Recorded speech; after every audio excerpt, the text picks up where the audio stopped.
என்னை நம்பி நிற்கிற இந்த கூட்டத்திற்கு உண்மையா இருக்க போராடுகிறேன். அதனால்தான் நான் உண்மையும் நேர்மையாக இருக்க வேண்டும் என்பதற்காகவே தனித்து தனித்து தனித்து தேர்தலிலே நாங்கள் பல தளத்திலே நிற்கிறோம்.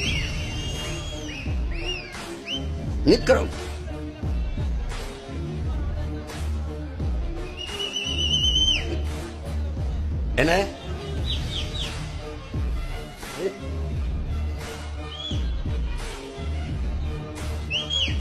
வந்து முன்னாடி வந்து கேட்க சொல்லு.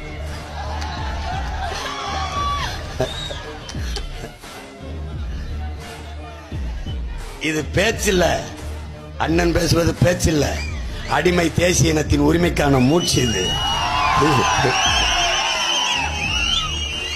உரிமை பெற்றவன் விடுதலை பெற்றவன் பேசுகிற பேச்சுக்கும் அடிமை உரிமைக்காக அடிமை உரிமையை பெறுவதற்கு விடுதலைக்காக பேச்சுக்கும் வித்தியாசம் இருக்குது. எங்க புரட்சி பாவலன் எங்கள் வாழ்வும் எங்கள் வளமும் மங்காத தமிழ் என்று சங்கே பேசு அப்படின்னு பேசலவன். எங்கள் வாழ்வும் எங்கள் வளமும் மங்காத தமிழ் என்று சங்கே முழங்கு என்கிறான். அந்த முழக்கம் இது முழக்கம்.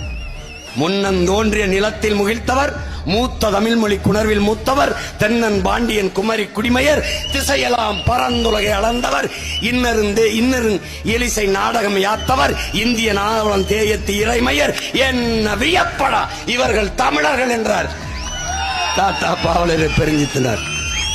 ஆயினும் என்ன, இன்று இவர்கள் அடிமைகள் என்றார்.